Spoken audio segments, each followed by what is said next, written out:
Reactive scaling स्वागत है आपका चैनल पे लेट्स लर्न विद अस पे। तो रिएक्टिव स्केलिंग क्या है? रिएक्टिव स्केलिंग एक प्री डिफाइंड नहीं है। जब ट्रैफिक आएगा तब हम स्केल करेंगे। फॉर एग्जांपल के लिए स्केलिंग मतलब क्या होता है? स्केलिंग मतलब होता है कि कोई भी जो रिसोर्सेज है उसको स्केल करना, उसको मैक्सिमाइज़ करना, उसको बढ़ाना।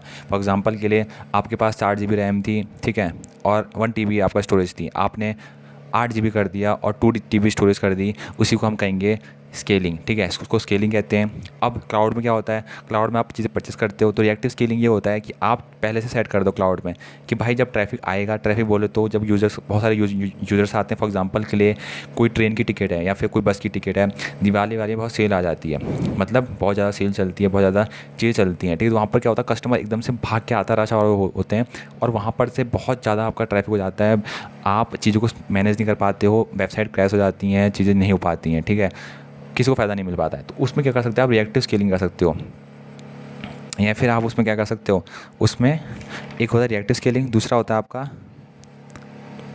Proactive scaling. प्रोएक्टिव स्केलिंग में आप वो उसमें प्रोएक्टिव लगा सकते हो, लेकिन फॉर एग्जांपल के लिए आप ही जानते हो, आप कुछ नहीं जानते हो, आपको नहीं पता है कि यार कब चीज़ें एकदम से बढ़ जाएँ। फॉर एग्जांपल के लिए आपकी कोई वेबसाइट है जो कोई चीज़ बेचती है, वो मान लो गिफ्ट बेचती है, ठीक है।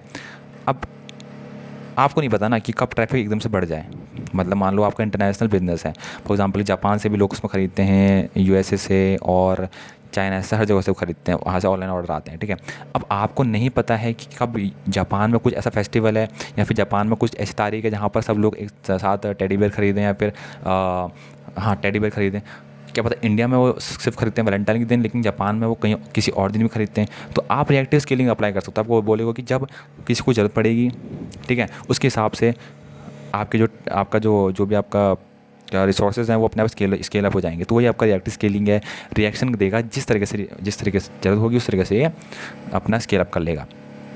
तो जो मॉनिटर है वो इनेबल करता है smooth workload changes to work easily with minimum cost में अच्छे तरीके से काम कर सकें। यही रिएक्टिव स्केलिंग के अंदर आता है। ये एम्पावर करता है यूज़र को टू स्केल अप और scale down computing resources easily, ताकि स्केल अप कर सकें, स्केल डाउन कर सकें कंप्यूटिंग रिसोर्सेज को इजीली, ठीक है। This policy define by user for traffic scaling, ठीक है। ये पॉलिसी डिफाइन होती है। फॉर एग्जांपल के लिए यहाँ पर हम डायग्राम भी बना रखा है। ये जो डायग्राम है यहाँ पर देख सकते हो कि इस तरीके से यहाँ पर ट्रैफिक एकदम से बढ़ा तो यहाँ पर इसने स्केल अप कर दिया। फिर जैसे ट्रैफिक नीचे गया तो इसने नीचे यहाँ पर इसको नीचे डाउन कर दिया। तो अपने हिसाब से चीज़ को सेटअप कर लेगा। ये रिएक्टिव स्केलिंग के अंदर आता है, ठीक है। अब आता है प्रोएक्टिव स्केलिंग। ये क्या होता है? तो यार प्रोएक्टिव से बोलता है कि हम टाइम पता है ट्रैफिक कब आएगा, हमको पता है कि ट्रैफिक कब आएगा। फॉर एग्जांपल के लिए हमको पता है कि यार दिवाली में ट्रैफिक आएगा ही आएगा, ठीक है। तो हम क्या करेंगे, हम उस तारीख को कहेंगे कि भाई इस तारीख को तो यार तुम इतना तुम लगा ही दो, ठीक है। इतनी जो रिसोर्सेज हैं इतनी तुम रिसोर्सेज को अलॉट कर ही दो, ठीक है। और हमको एक चीज़ और पता है, हमको ये पता है कि यार दिवाली के दिन भी लोग रात को ज़्यादा फ्री होते हैं, क्योंकि रात को छुट्टी आती है। तो 5 बजे के बाद ज़्यादातर लोग फ्री होते हैं। तो ऐसा करो 5 बजे के बाद और रिसोर्सेज इंक्रीज़ कर दो, ठीक है। ऐसा करो कि सुबह के 4 बजे से लेकर शाम के 5 बजे तक तो नॉर्मल रखो रिसोर्सेज, शाम को 5 बजे के बाद उसको और अप कर दो, ठीक है। तो यही हम कर सकते हैं। इस तरीके से हम प्रोएक्टिव स्केलिंग वर्क करती है। प्रोएक्टिव बोलती है कि भाई जिस तरीके से तुम सेटअप करना चाहते हो उस तरीके से तुम सेटअप कर सकते हो।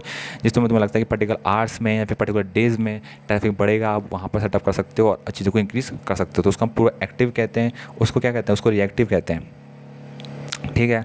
तो जब हम सोच रहे हैं कि huge traffic in one application of cloud, तो प्रैक्टिस स्केलिंग का इस्तेमाल करेंगे। टाइम प्री शेड्यूल कि जब ट्रैफिक और डिमांड होगी नाइट एंड डे के हिसाब से, तो हम वहाँ पर वो चीज़ अप्लाई करेंगे। तो एडवांटेज क्या है? मिनिमम लैग एक्सपीरियंस, लैग बहुत कम होता है इसमें by user when sudden load arrive, ठीक है। फॉर एग्जांपल के लिए एकदम से कोई लैग आया, मतलब एकदम से लोग आते हैं तो उसमें लैग बिल्कुल नहीं करता है, क्योंकि आपने अपने पहले चीज़ें सेट कर रखी हैं। ये आपको एडवांटेज का मिलता है, ठीक है, प्रोएक्टिव और रिएक्टिव का। तो आप इसका डिफरेंस देख लेते हैं। डिफरेंस क्या होता है इसके बीच में कंपैरिजन।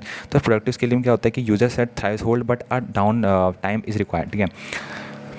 एक थ्रेशोल्ड तो उसने सेट कर रखा है कि भाई इतने में इस टाइम पे आप कर लें, लेकिन इसमें डाउन टाइम रिक्वायर्ड होता है। मतलब आपको बताना पड़ता है कि भाई इसे कब कब रिसोर्सेज हटाने हैं, डी एलोकेट करने हैं। तो एलोकेशन होता है कि हाँ चलो इतने टाइम पे, फॉर एग्जांपल के लिए आप कहते हो कि 1 बजे के टाइम पे लगा देना, लेकिन हटाना कब है? क्योंकि रिसोर्सेज अगर लगे रहेंगे तो और यूज़र नहीं आए तो कॉस्ट तो आपकी बढ़ ही रही है, पैसे तो उसका जा ही रहा है ना, कॉस्ट तो जा ही रही है उसकी। तो आपको ये बताना पड़ता है कि कब डी एलोकेशन करना है। तो रिएक्टिव में क्या होता है कि user define threshold value optimise resources, ठीक है।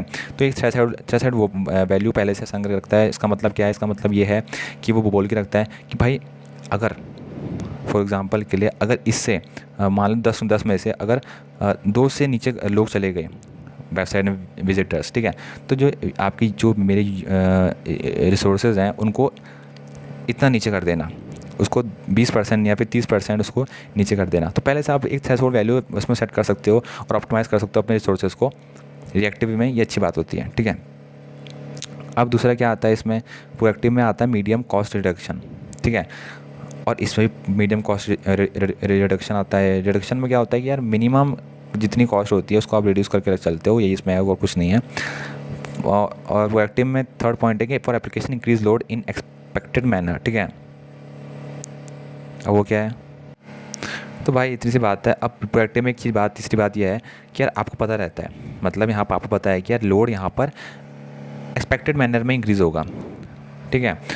प्रोडक्टिव में क्या पता है, आपको पता है कि भाई मुझे पता है कि यार 9 बजे, शाम के 9 बजे ट्रैफिक इंक्रीज़ होगा, तो मैं ऐसा करता हूँ 9 बजे से मैं रिसोर्सेज एलोकेट करता हूँ, ठीक है। लेकिन यार यहाँ पर रिएक्टिव में आपको नहीं पता है कि कब अनएक्सपेक्टेड मैनर में आ जाए। जैसे कि मैंने आपको एग्जांपल दिया था कि अलग अलग कंट्रीज़ में आपके हैं, तो आपको नहीं पता कि अब कब वो वाला इंसान उठे और कब वो रिसोर्स इस्तेमाल कर दे, तो वहाँ पर आप इस चीज़ को इस्तेमाल कर सकते हो और बहुत अच्छी तरीके से ये चीज़ वहाँ पर चलती है, ठीक है।